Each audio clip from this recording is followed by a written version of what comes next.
muliakan nama-Mu. Haleluya, haleluya. Terima kasih Bapa, kami bersyukur buat kasih-Mu, buat anugerah-Mu, buat penyertaan-Mu, pertolongan-Mu dalam hidup kami, sehingga kami boleh memuji dan memuliakan nama-Mu. Kau berkuasa bertata bersemayam atas puji-pujian, berkenan-Mu atas kehidupan kami Bapa. Urapi selaku hamba-Mu yang menyampaikan firman, biarlah firman-Mu benar menjadi perlengkapan kami Tuhan, perlengkapan rohani kami.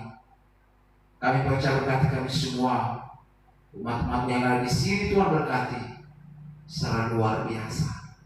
Kami mau dengar firman Roh Kudus berbicara kepada kami. Dalam nama Yesus Kristus kami siap mendengar. Mari sama-sama katakan amin. Salam. Ya, puji Tuhan kalau kita kembali berkumpul di tempat ini untuk memuji, memuliakan nama Tuhan. Amin. Jadi saya percaya, kita percaya bahwa di mana ada pujian, di mana penyembahan, maka di sana akan ada mukjizat Tuhan. Amin. Amin. Haleluya. Nah, saya menyampaikan firman Tuhan buat kita pada sore hari ini bahwa memakai perlindungan. Memakai perlindungan. Sama-sama kita katakan 1, 2, 3 ya. Memakai perlindungan yang artinya kita fokus dalam berperang rohani dengan perlengkapan Allah. Itu maksudnya memakai perlindungan. Ya, memakai perlindungan yang artinya adalah berperang rohani dengan perlengkapan Allah. Perlengkapan Allah adalah bersumber daripada firman. Maka saya mau sampaikan buat kita bahwa kekuatan kita itu adalah firman. Kita memakai firman sebagai perlindungan kita, berperang rohani. Ya, berperang rohani, kalau berperang rohani maka itu membuat kita terlindungi, terjaga, dan kita menjadi kuat. Ya. Nah, jadi kita melihat firman Tuhan di dalam kitab Efesus pasal 6 ayat 10 sampai 11. Ya, ayat 11 kepada Pak pengawas untuk bacaan buat kita. Efesus pasal 6 ayat 10 sampai 11. Inilah firman Tuhan, kelengkapan rohani. Akhirnya hendaklah kamu kuat di dalam Tuhan, di dalam kekuatan kuasanya. Gunakanlah seluruh perlengkapan senjata Allah, supaya kamu dapat bertahan melawan tipu muslihat iblis. Ya, nah jadi kita perhatikan, kita sering berfokus pada pergumulan jasmani. Sering sekali hanya fokus pada pergumulan jasmani. Apa itu jasmani? Adalah ya kebutuhan kita secara jasmani, tubuh kita, makanan dan minuman dan segala macam yang kita mau di dunia ini, di dalam hidup kita. Nah, tapi kita perhatikan bahwa kita menimbulkan pekerjaan, kesehatan dan juga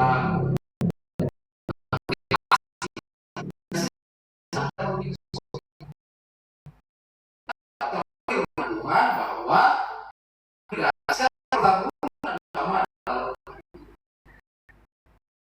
kita karena ada musuh kita yang menggoda kita, menggoda umat-umatnya yang sering sekali hanya fokus pada hal-hal duniawi, pada keinginan daging, termasuk itu kuasa-kuasa kegelapan, termasuk itu apa yang dinikmati sementara. Padahal itu hanya sementara, tidak kekal. Tetapi sering sekali itu menjadi fokus saudara manusia. Sering sekali itu fokus manusia, padahal itu hanya sementara. Dan bahkan itu sering sekali itu menjadi masalah di hal-hal yang sementara, tidak kekal. Dan bahkan sering sekali bahwa itu membuat kita terhalangi untuk menerima hal-hal yang baik, menerima berkat-berkat daripada Tuhan. Itu sering sekali, ya, sekali menghalangi kita terpesona dengan kadang-kadang duniawi, dengan kejahatan, dengan hal yang terbatas itu. Nah, jadi Alkitab itu menegaskan bahwa pertarungan utama adalah rohani. Jadi iblis itu menggunakan tipu muslihat untuk melemahkan apa? Melemahkan imanmu, melemahkan iman kita. Sering sekali, ya, hal-hal dunia, ada pergumulan dan masalah roh jasmani kita, dan ini menjadi melemahkan iman kita. Akhirnya kita menjadi mundur, menjadi lemah, hanya gara-gara masalah akhirnya nggak ke gereja, hanya karena ada keinginan tetapi belum tercapai, mulai kita mundur dalam Tuhan. Ada yang seperti itu. Saya melihat di media sosial itu, ya, ketika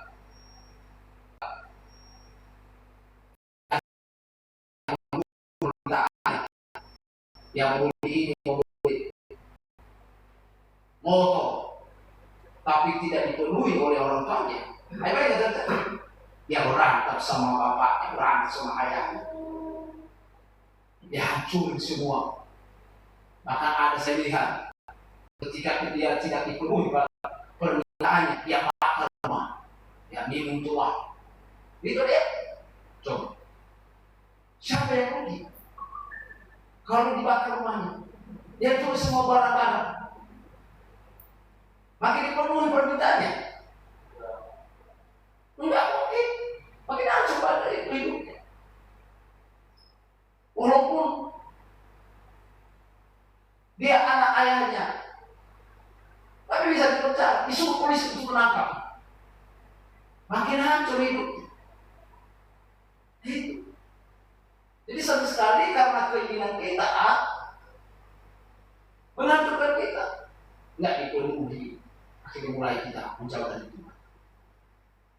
Nah, sebenarnya ini gunanya firman, ini gunanya firman. Kita memakai firman itu perlindungan kita. Kalau ada firman di dalam hati, di dalam hidup kita, maka kita pasti kuat. Kalau ada, pasti kuat. Kalau ada permintaan kita yang belum dipenuhi, bagi kita diingat oleh firman Tuhan, kita dikuatkan oleh firman Tuhan untuk membuat kita sabar. Karena firman ini membuat kita sakit. Iya. Tapi kalau karena nggak ada firman di dalam hati, kita memaksakan keinginan kita. Itulah godaan iblis itu. Ya. Godaan iblis itu mempengaruhi saudara. Kalau nggak dipenuhi permintaan, hancurkan. Jadi iblis itu menyarankan seperti itu. Tapi coba kalau ada firman dalam hati, itulah firman Tuhan dikatakan adalah akhirnya adalah kamu menjadi kuat di dalam Tuhan. Makanya sering melakukan kejahatan karena keinginannya, itu karena tidak ada kekuatan, karena tidak ada firman. Makanya dituntut kita di sini bahwa hendaklah kamu menjadi kuat di dalam Tuhan. Kalau engkau di dalam Tuhan, engkau kuat di dalam Tuhan, maka kamu mampu untuk mengalahkan godaan iblis. Meskipun permintaan tidak dipenuhi, tapi kamu bisa kuat. Kamu bisa berkata, belum waktunya. Kamu juga mau diperlihatkan keadaan seperti itu. Belum bisa. Bahkan anak orang seperti itu, kalau nggak kau penuhi apa yang kau permintaan, apa keinginanku, ya udah, aku narkoba. Ini coba-coba lagi. Nah ini sering sekali ya, paham ya? Paham maksud saya ya? Ya. Jadi keinginan kita ini memaksa kita. Keinginan kita itu memaksa kita untuk jahat, untuk hancur. Ada contoh saya sampaikan. Gara-gara nggak dipenuhi keinginan, berkitab sama ayahnya. Gara-gara nggak dipenuhi permintaan, mabuk, akhirnya dibakarnya rumah, dihancurnya rumah. Semua hancur. Tapi saya percaya kalau firman ada di dalam hati, saudara bisa keluar. Ada amin? Karena kenapa di dalam kekuatan ada kuasa, ada kuasa Tuhan yang memampukan kamu untuk mengalahkan itu. Kamu sudah diabaikan, diremehkan, dicuekin atau enggak, kalau bertahan mungkin mau berantem, tapi karena ada firman dalam hatimu, pasti kamu bisa kuat. Kamu punya ilmu. Ilmunya apa? Firman Tuhan, Ya, firman Tuhan. Kamu diajari, udah tinggalkan di situ, lari. Walaupun kamu dianggap mungkin